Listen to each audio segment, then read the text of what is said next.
ওই যাকে মমতা ব্যানার্জি বলেছিল তুই বলবেন ন্যাশনাল হিউম্যান রাইটস কমিশন যাকে বলেছেন নটোরিয়াস ক্রিমিনাল, তার কথা বলছেন আপনি? অভিষেক ব্যানার্জির ব্যাপারে আপনি তার কথা বলছেন কি? ওই শওকত মোল্লার কথা বলছেন? কথা হচ্ছে শওকত মোল্লা এইসব বলে তার দলের কাছে ভালো হতে চায়। আমি একটা কথা বলি, অভিষেক ব্যানার্জিকে হারিয়ে এবং কালীঘাটে পাঠাবো, জামানত জব্দ হবে, মানুষ জামানত জব্দ করে দেবে। এখানে দলিত, আদিবাসী, মুসলিম সব পিছিয়ে বর্গের সহ যারা আছেন মানুষজন, ওখানকারের ভোটার যারা আছেন সবাই অভিষেক বাবুর বিরুদ্ধে ভোট দেবেন। ওখানকার তৃণমূলের যারা আছে তারাও অভিষেক বাবুর বিরুদ্ধে ভোট দেবেন। অভিষেক বাবু কি গ্রাসরুট লেভেলে রাজনীতি করেছেন? উনি কি ছাত্র রাজনীতি করে উঠে এসছেন? উনি তো ওনার পিছিয়ে ছবি দেখিয়ে ভোটে জিতেন।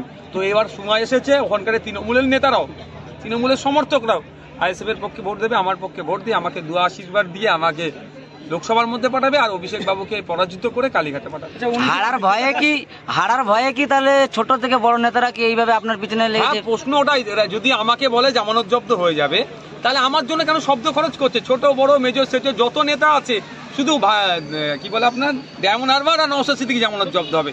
যদি নওশাদ সিদ্দিকী জামানত জব্দ হয় তাহলে অভিষেক বাবুর জন্য ভালো, তো তৃতীয়বারের জন্য তার পথ তো মসৃণ হয়ে গেল। তারপরে আমার নিয়ে তো ভাবছে কেন? ওরা আগে থেকে আতঙ্কিত।